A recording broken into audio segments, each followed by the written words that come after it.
bonjour ou bonsoir. Mesdames, Mesdemoiselles et Messieurs, fidèles internautes, merci d'avoir choisi Ténère TV pour suivre votre émission Droit de savoir qui portera aujourd'hui sur la situation malienne. Pour rappel, la Communauté économique des États de l'Afrique de l'Ouest, la CEDEAO, a imposé le 9 janvier dernier une série de sanctions économiques et diplomatiques à l'encontre du Mali. Parmi ces sanctions figure la fermeture des frontières terrestres et aériennes avec le Mali au sein de la sous-région et la suspension des échanges autres que de produits de première nécessité. Des sanctions jugées inadmissibles, illégitimes, illégales et inhumaines par le chef de la transition malienne, le colonel Assimi Goïta, qui a vivement réagi en rappelant tous ses ambassadeurs en Afrique de l'Ouest et en fermant à son tour les frontières terrestres et aériennes avec ses voisins de la CEDEAO qu'il estime être instrumentalisés par les puissances étrangères, notamment la France. Voilà qui sera au centre de notre entretien aujourd'hui avec M. Enda Diogène Seni de la Ligue panafricaine Umoja Congo. Moi, c'est Christian Perrin. Bienvenue à tous ceux qui viennent de nous rejoindre et merci d'avoir choisi Ténère TV. Bonjour, M. Enda. Bonjour, M. Perrin. Merci de m'avoir invité à votre émission. C'est un plaisir pour nous de vous recevoir sur notre plateau. Soyez donc le bienvenu. Alors, M. Enda, on va d'abord commencer à parler de votre organisation, la Ligue panafricaine Umoja Congo. La Ligue panafricaine Umoja Congo. Est-ce un parti politique, une association, une organisation quelconque? C'est quoi exactement? La Ligue panafricaine Umoja Congo est un parti politique qui a déposé ses documents administratifs auprès des autorités en janvier 2021. Mais depuis à peu près 2014, c'est d'abord été une association avec l'ambition justement de se muer en parti politique, ce qui est donc fait. Et c'est un parti panafricaniste. Parti panafricaniste dans le sens où nous reconnaissons dans nos statuts, dans nos professions de foi, que l'avenir de l'Afrique passe par la réalisation des États-Unis d'Afrique. Évidemment, entre les deux, il y a tout un travail à faire. Donc, nous sommes justement, comme parti panafricaniste, opposés à toutes les dictatures qui sont en Afrique, à toutes les violations des constitutions, à toutes les pérennisations au pouvoir, évidemment, à tout ce qui constitue les maux qui font mal aux Africains tous les jours. En même temps, nous considérons que les questions de démocratie classique, de droits de l'homme, bonne gouvernance, ne sont pas complètes pour provoquer le développement dans nos pays. Il faudrait aussi y ajouter tout le volet de la souveraineté. Et la souveraineté, ça veut dire qu'il faudrait comprendre la démocratie comme étant consubstantielle aux questions de souveraineté.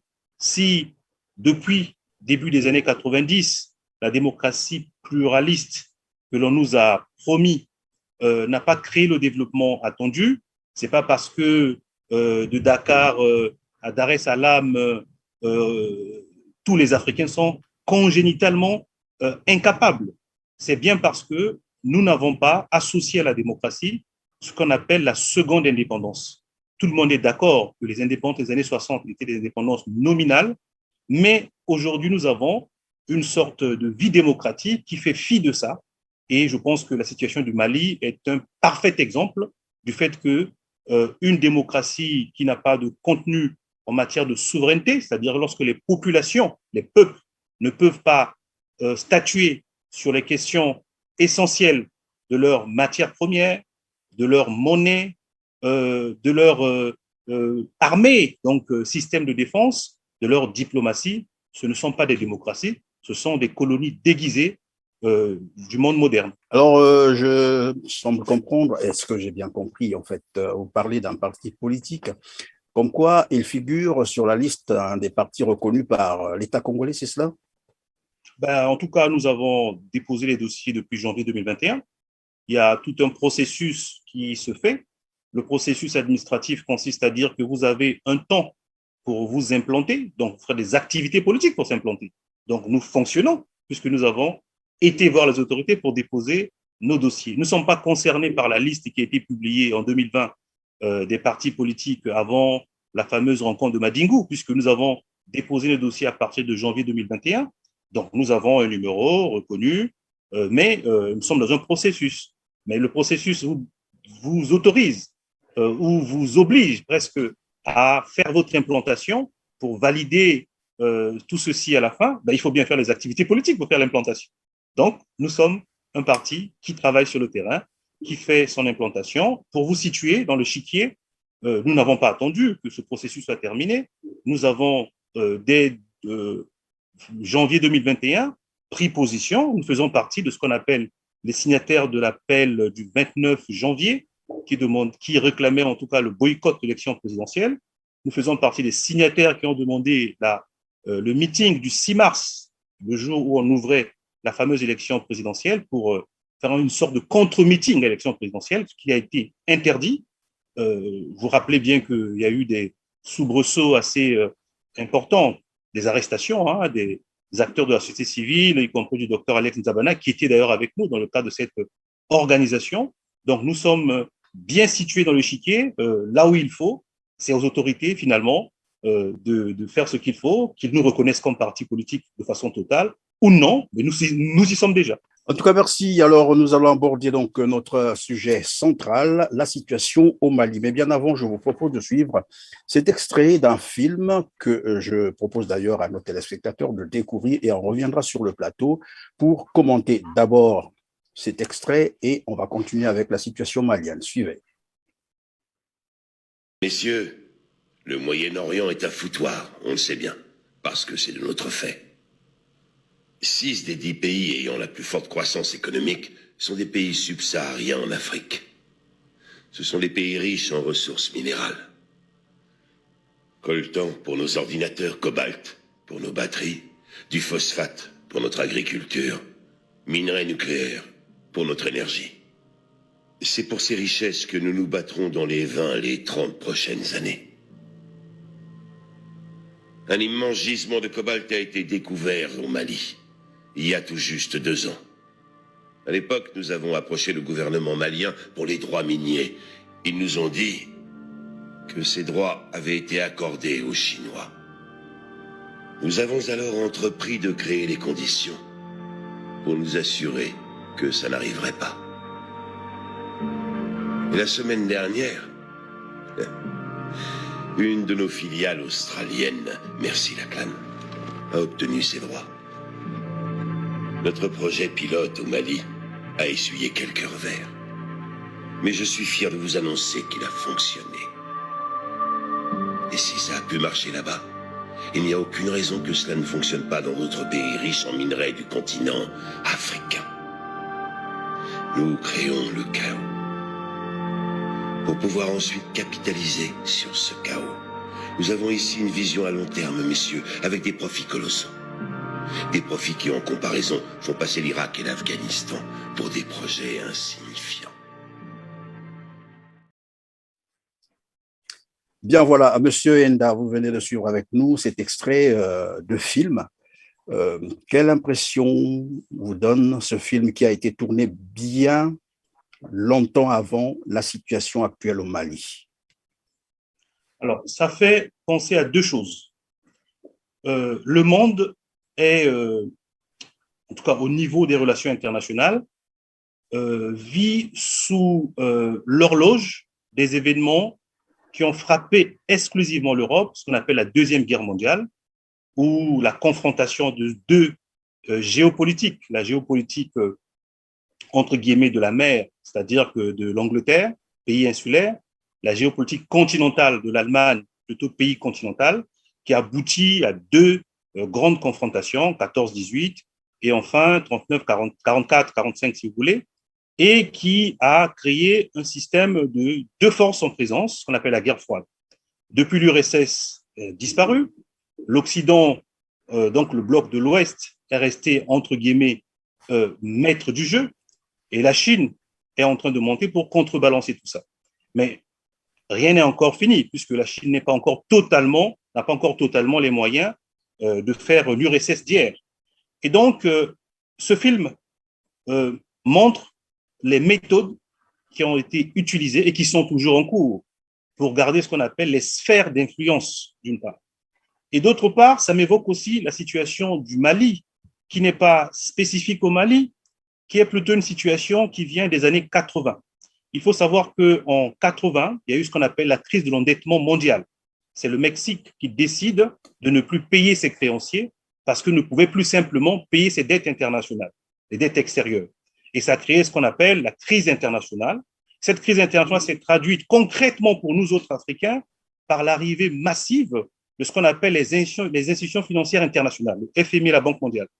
Et ces institutions qui sont arrivées en Afrique nous ont imposé toute une série d'injonctions en matière économique, en matière politique, mais qui sont toutes néolibérales, fondamentalement. Et ces injonctions nous ont imposé en quelque sorte, pour que nous soyons en capacité de rembourser nos dettes, il aurait fallu que nous ayons accès à ce qu'on appelle les devises extérieures. Pour avoir les devises extérieures, il faut vendre ce qu'on appelle les matières premières, exporter en masse. En quelque sorte, on a renforcé ce qu'on appelle les économies de rente, la monoculture, qui était l'un des éléments que nous devrions casser après les indépendances pour nous permettre de créer ce qu'on appelle le développement endogène. Et pour finir sur le Mali, dans cette situation, a été contraint d'accentuer l'économie de rente, la monoculture autour du coton. C'est bien ce que dit cette émission.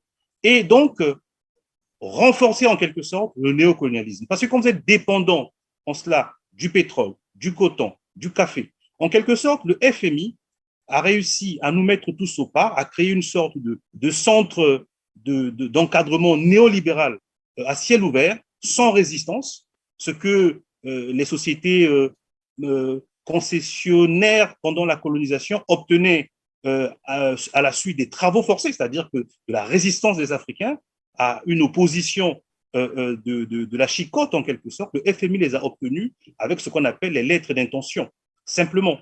Et donc, nous sommes dans cette situation qui a fragilisé les États, et le Mali le subit de plein fouet. Je renvoie les téléspectateurs ou bien ceux qui nous suivent aux excellents travaux de Mme Aminata Traoré, qui est une grande figure malienne, qui a été d'ailleurs ministre de la Culture du gouvernement d'Alpha Omar Konaré, qui a presque prophétisé tout ceci. Parce que le premier gouvernement démocratique du Mali, d'Alpha Omar Konaré, puisque le Mali a été présenté comme le modèle de la démocratie avec le coup d'État de ATT contre Moussa Traoré, qui n'est pas resté au pouvoir, le général ATT, Amadou Toumani Touré, pour dire son nom précisément, qui a lâché le pouvoir aux civils. Donc, c'est la première alternance, donc la première transition réussie au Mali. Le Mali était présenté ainsi comme un modèle de démocratie. Et donc, Madame Aminata Traoré, qui était ministre de la Culture, qui a démissionné du gouvernement d'Alpha Omar Konaré, avait déjà écrit un premier livre qui s'appelle L'Étau, l'Afrique dans un monde sans frontières, où elle expliquait que les mesures d'ajustement structurel qui sont arrivées dès les années 80, si on ne mettait pas fin à cela, ça allait saper les espoirs suscités par la démocratie pluraliste. Et nous y sommes pleinement. Alors, que pensez-vous des relationnistes internationaux qui pensent que c'est la force qui fait le droit? En tout cas, en matière internationale, on peut le dire. On peut le dire. Qu'est-ce que nous sommes, nous, Africains, après la conférence de Berlin de 1885? C'est la force qui a imposé, lors de ce sommet qui a eu lieu en Allemagne, à la demande d'ailleurs de la Belgique, sur le conflit de la République du Congo, qui était la propriété personnelle du roi des Belges, qui a demandé aux puissances, donc qui avaient la force, de s'entendre pour morceler, partager l'Afrique. Que pensez-vous de l'OTAN? C'est la force. Barack Obama dit lui-même, par rapport au conflit de la Libye, puisque nous sommes sur le Mali, cela fait partie de sa pire erreur. Mais entre-temps, les États-Unis ont bien participé à cette aventure de l'OTAN, qui est une coalition des puissances, donc la force, alors même que les voix internationales d'autres se levaient pour dire que c'était une grave erreur. Alors, voyons donc ce qui se passe au Mali. Je l'ai rappelé que la CEDEAO a imposé depuis le 9 janvier dernier des lourdes sanctions aux conséquences, mais bien, on dirait très graves, ce qui n'a d'ailleurs pas empêché Assimi Goïta de réagir, bien entendu. Alors, ma question était de savoir, face à ces sanctions, Est-ce que vous pensez qu'elle soit justifiée? Parce que le mobile présenté, c'est qu'il a voulu, sinon qu'il est en train de vouloir rallonger les délais d'organisation des élections pour ramener l'ordre constitutionnel au Mali. La question qui est posée ici est quand même extraordinaire. Tout à l'heure, je vous disais dans mon propos que le Mali était présenté comme un modèle de démocratie. Et aujourd'hui, on nous présente les Maliens comme les anti-démocrates. C'est extraordinaire comment les temps changent. Il faut noter que le président Amadou Toumani Touré, après avoir lâché le pouvoir et a permis l'accession au pouvoir par élection de Alpha Omar Konaré, est revenu après les 2 mandats de Konaré, élu largement. Il avait un succès en Afrique, Amadou Toumani Touré. Et Amadou Toumani Touré a été finalement chassé du pouvoir en 2012 par Sanogo. Il y a eu un coup d'État. Mais quel est le mobile de ce coup d'État? C'est déjà la crise au nord du Mali. Donc, les Maliens ont mis... Vous parlez de la crise sécuritaire, c'est cela? Sécuritaire. C'est l'attaque des djihadistes de 2012, parce que ATT lui-même militaire général, parce qu'on parle de militaire aujourd'hui au pouvoir incapable, mais il y avait déjà un militaire qui était au pouvoir, élu démocratiquement, entre guillemets, comme on dit en Afrique, et qui a été renversé par d'autres militaires parce que incapable de remettre la sécurité. Il y a eu l'élection de Ibeka. Ibeka a fait 2 mandats. Ibeka a été balayé. Pourquoi? Évidemment, les populations, depuis des années, se plaignent des questions de sécurité aussi économique, etc. Mais principalement parce que Ibeka avait échoué au nord. Donc, nous sommes dans une situation extraordinaire où on ne réfléchit pas sur les causes de ces coups d'État depuis 2012, mais on précipite toujours des transitions pour faire les élections. Mais quelle élection? Quelle élection? Est-ce que l'élection en soi fait la démocratie? Parce qu'il y a plusieurs dictateurs en Afrique qui sont là grâce aux élections. Mais est-ce que l'élection en soi fait la démocratie? Dans le cas spécifique du Mali, il y a un précédent. Le précédent, c'est la Côte d'Ivoire. La Côte d'Ivoire, dès l'accession au pouvoir de Laurent Gbagbo, il y a eu des rebelles qui ont attaqué le pays. Il a demandé à la France en 2002 d'intervenir. La France a intervenu sur les accords qui préexistaient à son arrivée au pouvoir d'ailleurs. La France arrive à la demande du pouvoir ivoirien légitime et légal, et la France met au même niveau, une fois arrivé sur le territoire, et le régime ivoirien et les rebelles. C'est ce qu'on appelle les accords de Marcoussis, janvier 2003. Et ça a conduit de séries d'humiliation en humiliation jusqu'en 2010, où on a fait les élections dans des conditions où le pays était divisé exactement comme le Mali. Tout le monde sait que l'élection de 2010 en Côte d'Ivoire, personne n'avait le contrôle du Nord. Et pourtant, dans le Sud, il y avait toutes les organisations internationales. Il y avait les troupes onusiennes, il y avait les troupes françaises, il y avait les troupes gouvernementales. Au Nord, personne. Au nord de la Côte d'Ivoire. Contestation de l'élection, un président dans son palais qui demande le recomptage des voix, alors qu'on l'a fait aux États-Unis, on l'a fait en Haïti. On a préféré utiliser la force, alors qu'il lui fallu utiliser tous les moyens possibles pour enlever à Laurent Gbagbo tous les prétextes. Mais non, on refuse le recomptage des voix et on bombarde le président de la République. On le voit à la CPI 10 ans après. Vous le savez, c'est le chaos, c'est la honte puisqu'il est finalement acquitté.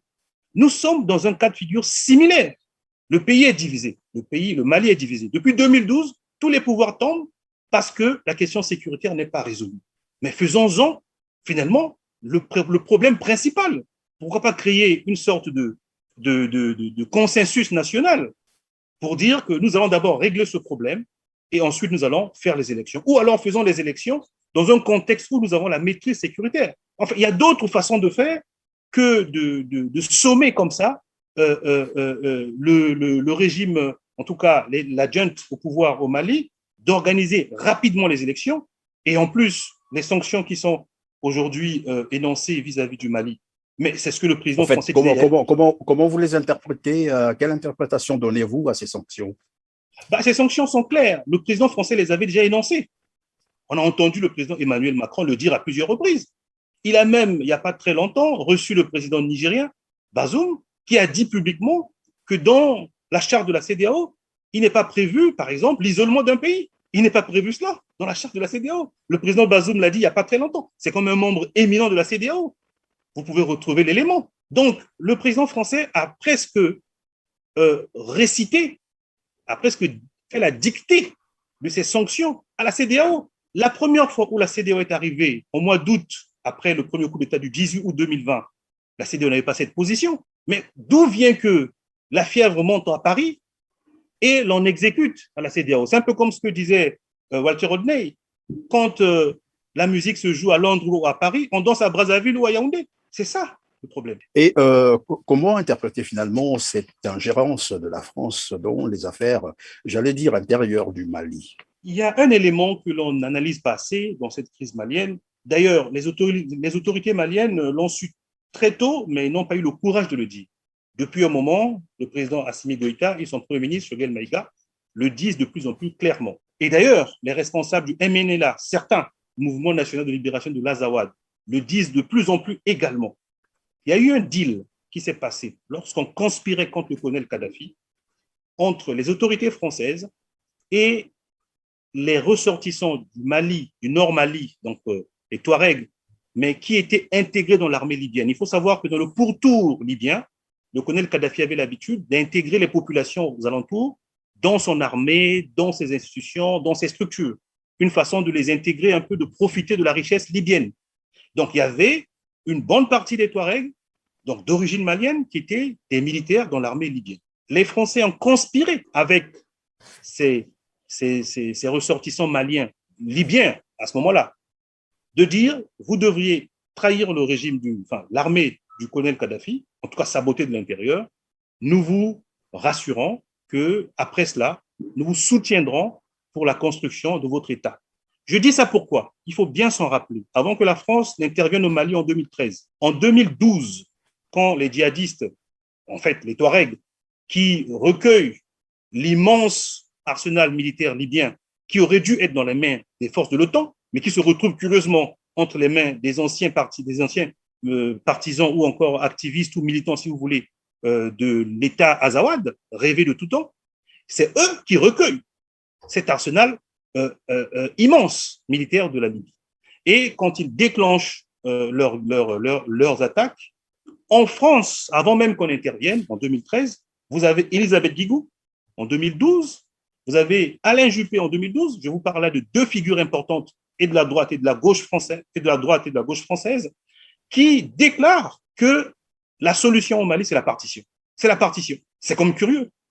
La solution au Mali, c'est la partition. Et c'est eux qui le pensent depuis Paris. Depuis Paris. Ça veut dire que le deal qui a été signé, qui a été passé entre les Français et quelques autorités, quelques chefs du mouvement Azawad, était en train de se dérouler en quelque sorte, sous nos yeux, mais nous ne nous en rendions pas compte.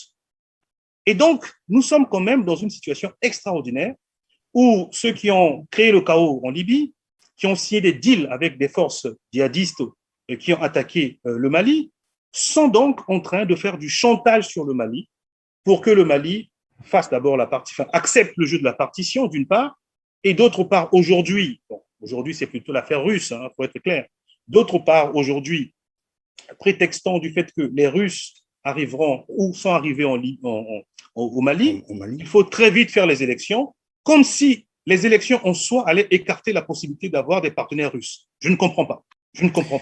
Et c'est la question qu'on se posait, pourquoi cette pression sur les pays africains, bien entendu, le cas par exemple du Mali, alors qu'on ne l'a jamais fait à la Chine ni à la Corée du Nord, qui sont aussi des systèmes totalitaires, où on n'a jamais en fait organisé des élections libres, où les droits de l'homme sont pratiquement bafoués tout le temps. Oui, on va simplement le répéter, ce sont des conséquences des zones d'influence. Ce sont des conséquences des zones d'influence. Il faut dire que le conflit 39-44-45 a consolidé la conférence de Berlin. La chute de l'URSS a consolidé un peu plus encore la mainmise de l'Occident, mais à travers la France et les États-Unis, sur le continent africain. Le retour de la Russie pose problème. Ce que les Occidentaux ne peuvent pas faire avec la Chine, ce qu'ils ne peuvent pas faire avec l'Inde, ils peuvent se le permettre avec l'Afrique noire, parce que morcelée parce que des États lilliputiens, c'est-à-dire que petits, faibles, et donc peuvent se permettre ça. D'où d'ailleurs, sur des considérations purement panafricanistes, nous devrions repenser l'avenir du continent en considérant que dans l'état actuel du monde, nous pouvons gagner certains combats dans notre territoire, mais aucun territoire africain ne fait le poids par rapport à la situation internationale. Donc, il faudrait envisager soit l'abandon d'un certain nombre de souverainetés dans des États soit sous-régionaux, comme l'Afrique centrale, l'Afrique de l'Ouest, hein, ce que Barthélemy Boganda disait déjà pour l'Afrique centrale, les États-Unis d'Afrique centrale. Vous savez, le nom de ce qu'on appelle la Centrafrique, l'État centrafricain, son nom réel, c'est Lubangui-Chari. Si vous regardez l'histoire, jusqu'à peu près 59, la Centrafrique s'appelle Lubangui-Chari. Centrafrique, c'est le nom qui était proposé par Barthélemy Boganda pour l'Afrique centrale, parce qu'il considérait que nous étions tellement faibles individuellement, il fallait qu'on crée un super État dès les années 60 pour résister. Et donc, pour répondre à votre question précisément, nos faiblesses nourrissent la force des autres.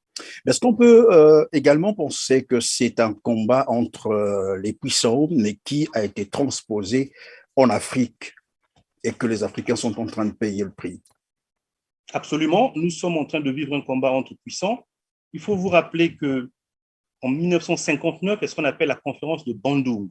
La conférence de Bandung nous prévient déjà qu'il faut éviter, puisque nous étions à 5 ans des indépendances, la conférence de Bandung est partie sur l'analyse de l'Amérique du Sud.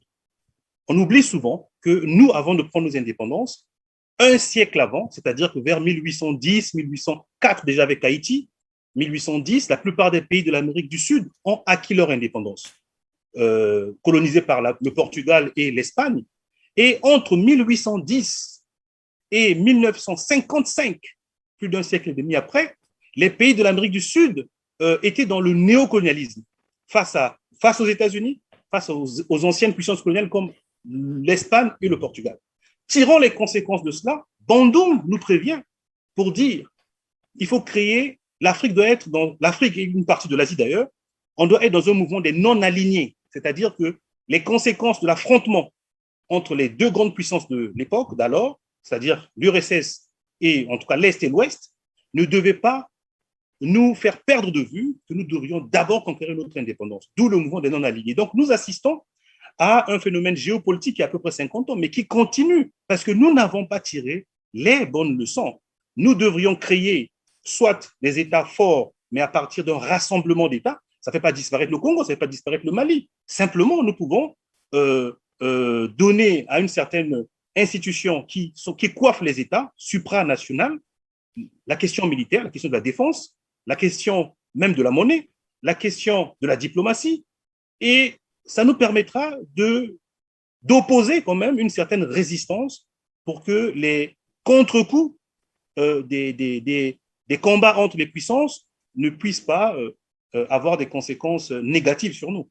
Alors, nous savons également que l'une des points qui a fait déborder, comme qui dirait la goutte qui a fait déborder le vase, c'est le fait que le Mali ait appelé les services Wagner, qui est en fait une société militaire privée, une société de sécurité privée, s'il faut appeler ça comme ça. Mais ce qui est curieux, c'est qu'en France, nous savons qu'il existe aussi la Légion française. Et je crois en Irak ou en Afghanistan, la France, l'armée française a eu à travailler avec une armée privée comme ça aussi, mais cette armée américaine, donc les Blackwater. Qu'est-ce qui peut se cacher derrière? Parce que finalement, jusqu'avant l'arrivée, bien sûr, de Wagner au Mali, les choses semblaient être encore jusque-là négociables, maîtrisables.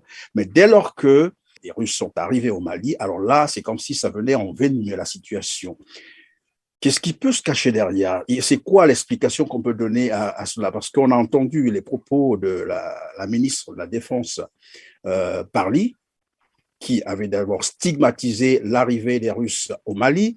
Et après, c'est le président français Emmanuel Macron qui a pris la relève. Est-ce que c'est pour autant dire que si Wagner quittait par exemple le Mali, la situation peut se stabiliser? Je pense que la France pêche par excès d'arrogance. Il y a des pays en Afrique de l'Ouest qui sont pro-français très ouvertement. Je pense en particulier à la Côte d'Ivoire. qui est une puissance économique dans la sous-région.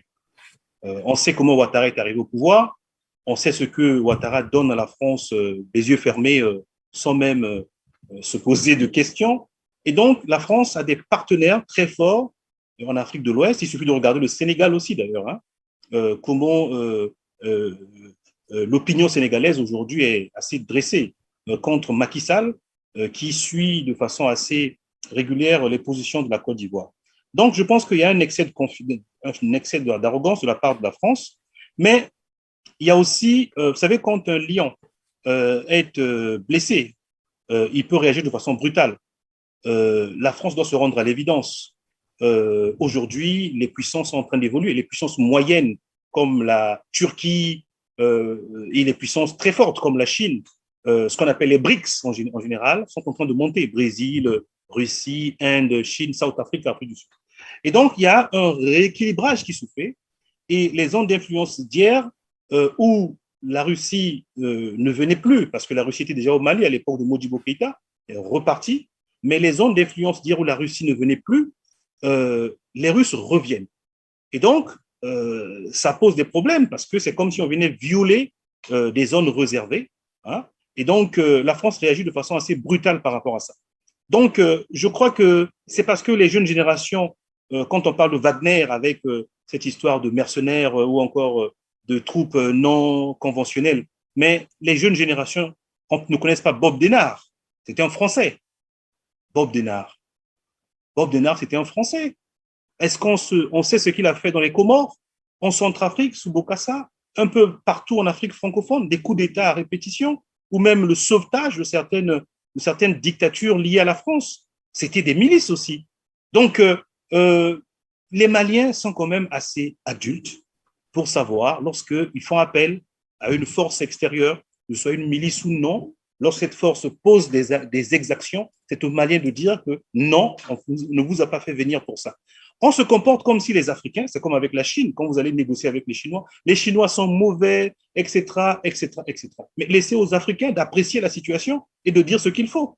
Et ce sont ceux qui ont fait la colonisation hier, qui continuent avec le néocolonialisme, sans complexe, et qui viennent faire des leçons de morale sur ces questions-là. Je rappelle aussi que dans certains pays d'Afrique francophone, là où vous avez le pétrole, vous avez une société qui s'appelait hier Elf, aujourd'hui Total, qui est presque un État dans un État, qui a ses services de renseignement, qui ne le sait pas, et qui sont souvent au service des dictatures. Donc, c'est-à-dire que nous avons une sorte de balle d'hypocrite, hein, en quelque sorte. C'est pour ça que ça n'impressionne pas les Russes.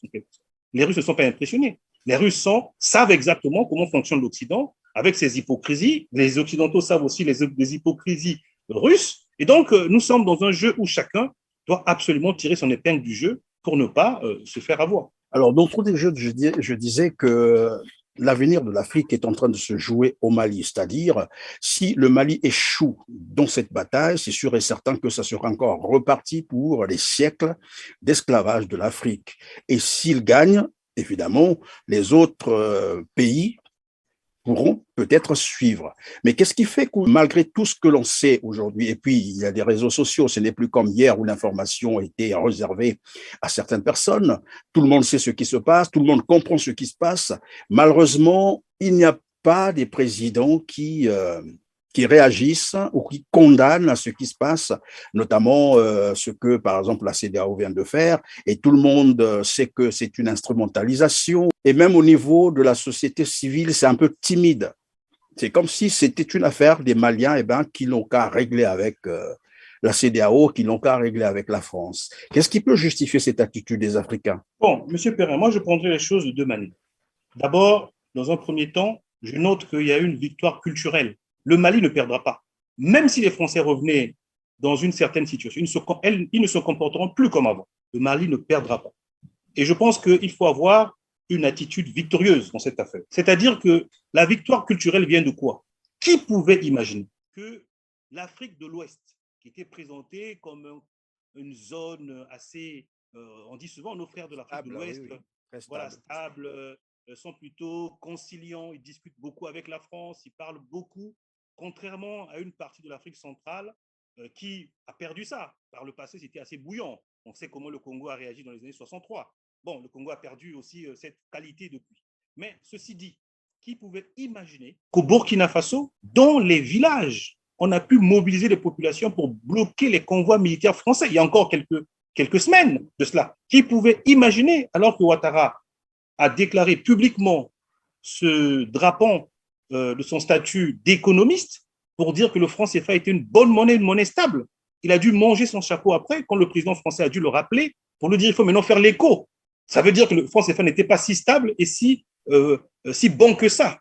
Et donc, c'est bien la rue de l'Afrique de l'Ouest, c'est bien les activistes, c'est bien les populations qui ont obligé les dirigeants à parler du franc CFA au plus haut sommet. Et donc, il y a un contexte aujourd'hui de l'opinion en Afrique de l'Ouest qui favorise cela au Mali. C'est-à-dire que lorsqu'on regarde les positions du Premier ministre Choguel Kogala Maïga et du président Assimi Goïta, on oublie qu'il y a encore 3-4 ans, régulièrement au Mali, il y avait des manifestations pour contester l'efficacité française au franc. Alors qu'en 2013, la France était choyée, était fêtée en quelque sorte. Donc, le Premier ministre Kokala Maïga est en train, comme le président d'ailleurs, ils sont en train d'exprimer ce que le peuple malien revendique depuis quelques années, mais qui a été étouffé. Il faut aussi rappeler, puisqu'on parle de légitimité de ce régime, il faut rappeler que c'est en juin 2020 que le M5 RFP, c'est-à-dire que mouvement du 5 juin, Rassemblement des forces patriotiques, s'est mis en place, qui a contesté IBK au prix de 100, et au mois d'août, 3 mois après, ils ont fait tomber IBK par une action des militaires, mais qui n'est venue que cueillir les fruits qui étaient mûrs, en quelque sorte. Donc, il y a une vraie lutte intérieure au Mali pour la souveraineté, au-delà de ce que nous voyons aujourd'hui. Alors, l'autre volet de votre question, ça se comprend tout simplement. La CEDEAO a pris ses positions en flagrance de pas mal de dispositions de cette charte, et la France a manifestement inspiré ses positions, puisque c'est le pays, c'est la puissance qui a dû prendre le draft pour aller à l'ONU, pour entériner cette décision. Ce n'est pas la Russie, ce n'est pas la Chine, en tout cas, ce ne sont pas les États-Unis, c'est la France. Donc, la France s'est bien trahie, puisque c'est elle qui va porter cette affaire. C'est même pas un pays de la CEDEAO qui demande au Conseil de sécurité, ou la CEDEAO elle-même qui demande au Conseil de sécurité de se réunir pour entériner. C'est la France qui apporte ce dossier au Conseil de sécurité. Le veto russe et chinois l'a repoussé, bien entendu. Donc, vous comprenez bien que la plupart des pays dans l'Afrique francophone qui ont l'appui français ne vont pas se hasarder à prendre des positions sur le Mali. On sait bien comment ça fonctionne. Donc, on préfère même passer des coups de fil à certaines personnes pour réagir, parce que sur le plan personnel, les gens sont contre. Mais sur le plan institutionnel, ils ne vont pas réagir. Donc, on peut finalement conclure que c'est j'allais dire, une bataille entre la France et le Mali. Ça n'a rien à voir avec la CEDEAO, parce que tout à l'heure, vous rappelez d'ailleurs que le dossier a été transmis au niveau de l'ONU par la France, qui est allée plaider pour les sanctions contre le Mali. On se poserait la question de savoir, mais qu'est-ce que la France a à faire dans la CEDEAO? Est-elle membre de cette organisation, ou qu'est-ce qui se passe? Visiblement, la question de la CEDEAO se pose. Est-ce que, parce que le ministre français des Affaires étrangères a déclaré qu'ils étaient aussi de la CEDEAO, faisaient partie de la CEDEAO. Ah bon, la France fait partie de la CEDEAO. Fait partie de la CEDEAO. Alors, est-ce que c'est par rapport aux appuis que la France apporte à certains pays de la CEDEAO que la France peut te le permettre? Mais je rappelle que la CEDEAO, ce n'est pas l'UEMOA. La CEDEAO, c'est y compris les pays de la partie anglophone. Donc, c'est comme oser de parler ainsi. Mais sur l'Afrique, on peut se permettre. Je me souviens parfaitement, lorsque le président Mbeki, sur la crise ivoirienne, a voulu aller en Côte d'Ivoire pour aller parler aux Ivoiriens, Jacques Chirac a dit « Mbeki n'a pas la sensibilité ivoirienne ». Donc, Jacques Chirac a plus de sensibilité africaine que le président Mbeki. C'est extraordinaire. Et ça, c'est fait partie des schèmes occidentaux qu'il faut casser, se donner cette assurance de parler au nom des Africains. Vous le savez encore une fois, les Français, régulièrement, justifient le 3e mandat d'Alassane Ouattara pour dire qu'il y a eu un Premier ministre qui était mort au dernier moment, etc. Comme si les Ivoiriens n'avaient pas d'autres cadres, d'autres leaders pour remplacer Alassane Ouattara au pouvoir. Mais c'est presque nous prendre pour des enfants. Donc, nous sommes dans la même configuration psychologique de la part des autorités françaises. Quand M. Le Drian s'exprime de la sorte, c'est bien parce qu'il y a ce subconscient de domination. Parler comme ça au nom de la CEDEAO, ben, je vous rappelle aussi que c'est ce que la France a fait. La France a récupéré l'ECO, qui était le projet de la CEDEAO, qui n'est pas dans la zone franc. Parce qu'on peut penser également que cet acharnement de la France sur, bien entendu, le Mali, c'est la peur de perdre un peu les privilèges, parce qu'on a vu, évidemment, alors que toutes les frontières sont fermées, terrestres et aériennes, bien entendu, euh, donc, les vols qui doivent partir de la CEDEAO ne peuvent plus accéder au Mali. Mais curieusement, la France étant pressée à aller négocier pour des vols directs, donc Paris, Bamako, à partir pour sa société ou pour sa compagnie aérienne Air France. Est-ce que on peut penser que la France ne peut vraiment pas survivre sans le Mali, sinon, pourquoi ne pas dire sans l'Afrique? Et que c'est ce qui justifierait, bien entendu, cet acharnement. Écoutez, ça se passe le commentaire. Je pense que tout le monde le sait. Quand vous voyez Air France, ce que Air France fait en Afrique noire, d'abord en termes de prix, en termes de privilèges, Air France n'a pas les mêmes privilèges dans les autres parties du monde. Ce qui se passe est même pitoyable pour les Africains. Voilà la CEDEAO, où les peuples maliens et les peuples nigériens, les peuples ivoiriens, les peuples sénégalais, etc., sont des frères directs. Hein. Je rappelle que ces territoires ont été morcelés par la conférence de Berlin. Il y a des empires qui partaient de part en part et leurs dirigeants poussent à cette position assez absurde et les Français passent par derrière, après les avoir poussés à prendre ces décisions, passent par derrière pour négocier en quelque sorte la survie de leur instrument économique. Je rappelle que Air France a eu beaucoup de difficultés. Il a fallu que l'État français renfloue le capital d'Air France avec la pandémie Covid-19 depuis ces 2 dernières années. Et là, c'était encore un coup, parce qu'il ne faut pas oublier que le Mali était un grand territoire. Ça allait obliger Air France à ne plus passer par le territoire malien, en dehors du fait qu'il fallait garder le marché malien, mais il y a aussi le fait de contourner ce territoire, c'est autant de difficultés et d'argent perdu. Non, l'impérialisme n'a pas de frontières et n'a pas de goût. C'est-à-dire que dès qu'il y a l'argent, dès qu'il y a les intérêts, on y va. Alors, est-ce qu'on peut parler donc des perspectives dans les relations, bien sûr, entre le Mali et la France?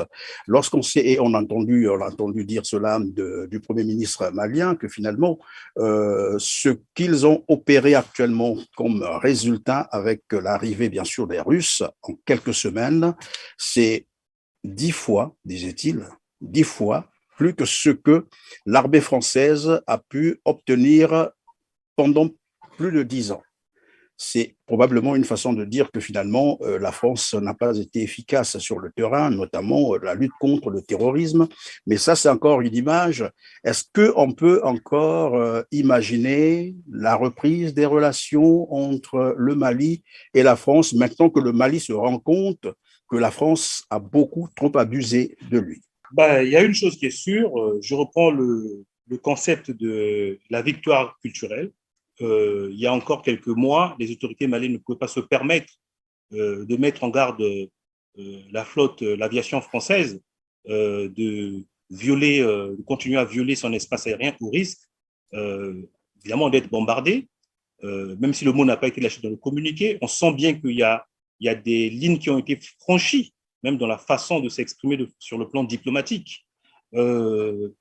Il est évident que les Russes, qui connaissent très bien l'Afrique, hein, je vous rappelle que vous et moi, nous sommes du Congo-Brazzaville. Hein, nous avions ici à Brazzaville par le passé une coopération militaire avec l'URSS.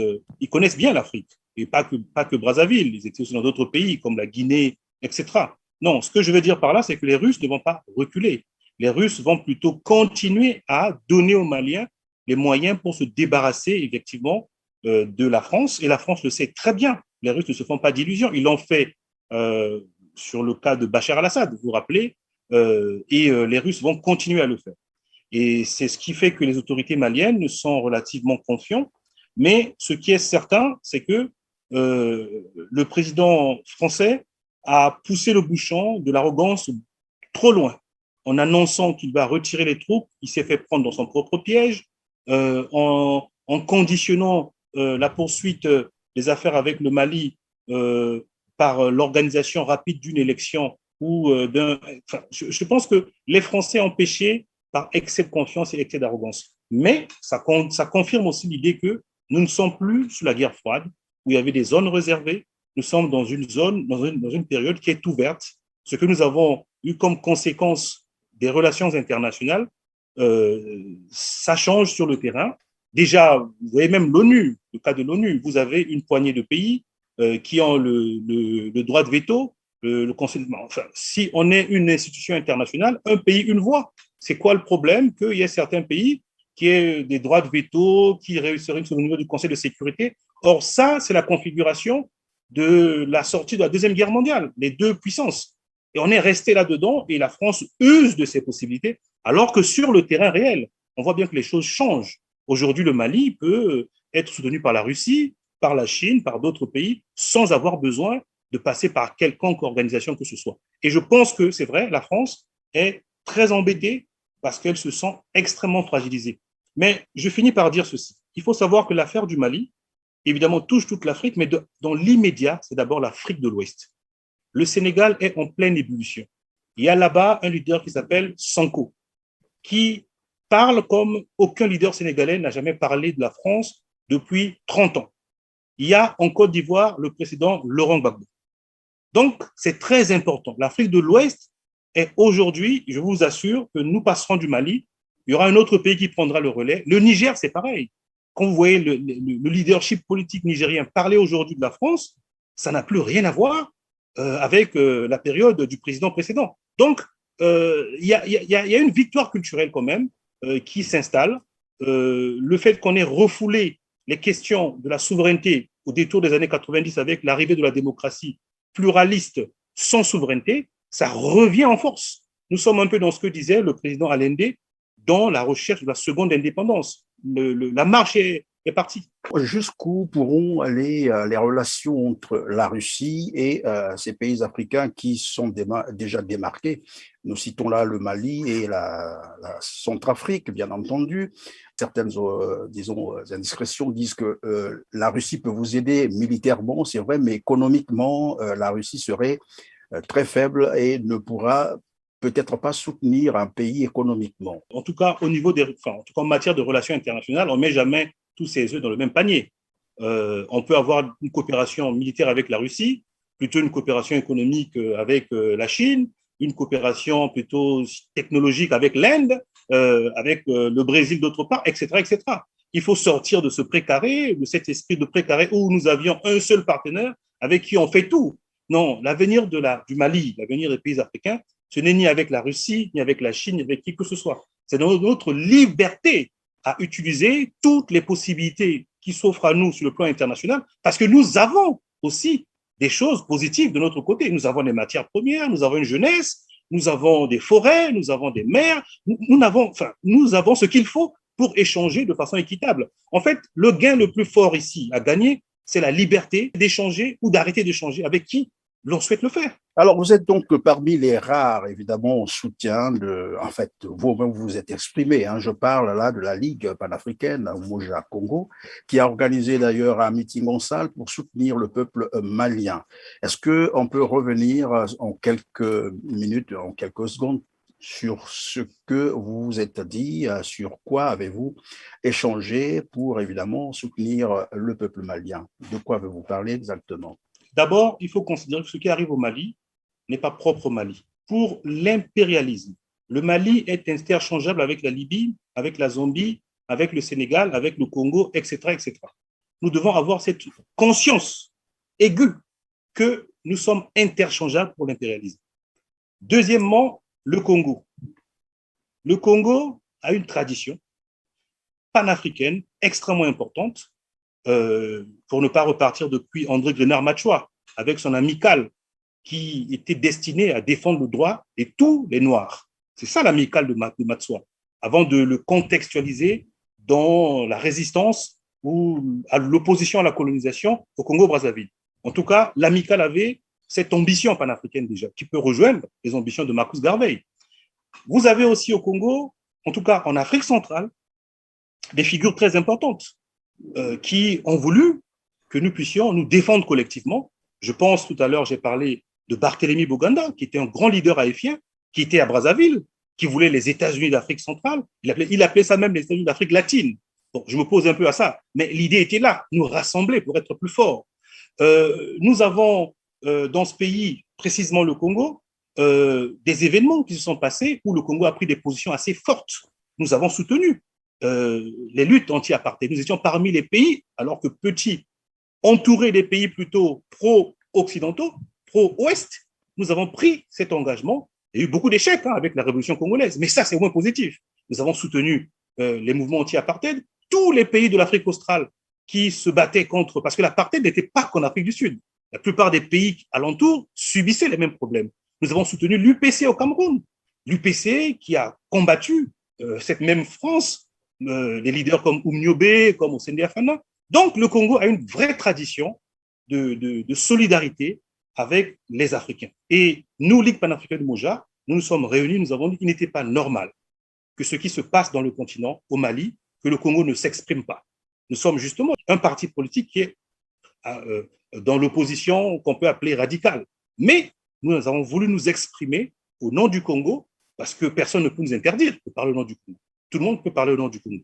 Nous avons dit que le Congo devrait exprimer sa solidarité à nos frères du Mali. C'est ce que nous avons fait ce jour-là. Donc, le 16 janvier, nous avons rassemblé, invité des partis, des associations, et nous avons exprimé très clairement notre soutien au Mali. Alors finalement, il faut peut-être un mot sur ce que l'on appelle souvent la bonne gouvernance et les élections pour qualifier la démocratie. Comment devrait-on désormais percevoir ces deux concepts? Le problème est clair. Qu'est-ce que les leaders africains, de façon honnête et sincère, disent aux peuples africains? Est-ce que la démocratie, c'est de s'intéresser qu'à des choses spécifiques et non pas à d'autres? Est-ce que la démocratie africaine ne doit s'intéresser qu'à la gestion de l'hôpital, à la gestion de la cantine, à la gestion du budget et encore, mais jamais aux matières premières, jamais à la monnaie, jamais. Il faut dire, la démocratie, c'est de donner aux citoyens, elle n'est ni blanche ni noire, de donner aux citoyens la possibilité d'opérer des choix sur leur destin. Il faut dire aux Africains, et ça j'en appelle à l'élite politique africaine et congolaise en particulier, il faut dire à nos peuples jusqu'où vous devez faire la démocratie, auquel cas nous sommes encore dans ce qu'on appelle la loi cadre, dans les années 57-58. La loi cadre, c'était au moins clair, c'est écrit dans les textes que les affaires étrangères, c'est la France, la monnaie, c'est la France, la défense, c'est la France. C'est ce que les Opango, les Yulu, tout ça faisaient. Et c'était clair, ils ne débordaient pas. Ou c'est une démocratie complète, ou elle n'est pas complète. C'est en cela que l'élection a un sens. Puisque vous le voyez bien, quand vous votez d'une certaine manière, on est capable de remettre en cause votre vote parce que vous avez touché un certain nombre d'intérêts. Le Congo l'a vécu. En 1994, vous le savez bien, lorsque le président Lissouba, par exemple, a voulu revoir, en tout cas, est parti voir Oxy. Ça a posé des problèmes. Il y a eu des soubresauts dans le pays. La guerre de 97 a une forte odeur du pétrole, on le sait très bien. Comment nous pouvons faire la démocratie en écartant tout ce qui est susceptible de remettre en cause toujours la démocratie? Il faut tout mettre dans le panier pour que les populations aient connaissance de cause. Et c'est ce que je vous dis, l'Afrique de l'Ouest est en train de le réussir. C'est-à-dire qu'il y a cette victoire culturelle, que les questions de souveraineté font partie aussi des délibérations démocratiques classiques. Voilà, on va terminer par un mot sur l'actualité congolaise. Je ne sais pas quelle a été votre position sur le projet de loi portant révision de la Constitution congolaise, notamment l'article 157. Nous sommes naturellement, intellectuellement, politiquement opposés à cette révision constitutionnelle. Ça ne peut pas être autrement. Nous avons contesté, nous avons exprimé notre position pour le boycott de l'élection présidentielle 2021. On ne va pas changer d'avis aujourd'hui. Non, la question de cette modification ou révision, selon qu'on l'appelle comme on veut, est une question qui interroge. En tout cas, si le prétexte, c'est la pandémie, tous les éléments que nous avons aujourd'hui entre les mains montrent qu'il y a un recul. Il y a un recul, ça n'avance plus. Pourquoi avoir changé? Pourquoi avoir voulu élargir, enfin, en tout cas, donner plus de temps à l'état d'urgence, alors que nous sommes en train de partir vers la fin? Il y a quelque chose qui ne va pas. Mais si cela préfigure des modifications prochaines qui vont favoriser ce qu'on appelle la succession familiale ou dynastique au pouvoir, nous sommes fondamentalement opposés et nous allons nous associer à tous ceux qui sont contre pour manifester notre opposition à cela. Bien voilà, c'est la fin donc de cette émission. Merci Monsieur Enda Diogène Semi, la Ligue panafricaine Umoja Congo. Merci d'avoir été avec nous, surtout d'avoir consacré votre temps si précieux pour nos téléspectateurs. À moins que vous ayez un mot de la fin en quelques secondes et on va boucler l'émission. En tout cas, je voulais vous remercier, M. Perrin, de m'avoir donné cette occasion, cette opportunité de m'adresser à mes compatriotes, à toute l'Afrique, puisque votre média a vocation à informer toute l'Afrique et le monde entier pour dire ce que nous voulons, ce que nous espérons avec notre organisation apporter comme nouveauté dans la vie politique congolaise. En ce début d'année du calendrier chrétien, je voudrais dire que ici à Brazzaville, les Congolais se battent pour tous les jours survivre et nous sommes à leur côté et nous allons continuer à nous battre à leur côté. Merci. En tout cas, merci. C'est donc la fin de cette émission. Merci à vous, chers téléspectateurs, qui avez été avec nous. Vous connaissez la prière et je ne cesserai de vous le rappeler, likez et partagez nos émissions, mais aussi abonnez-vous pour ne rien manquer des programmes TLR TV. On se dit, comme d'habitude, à très bientôt. Merci.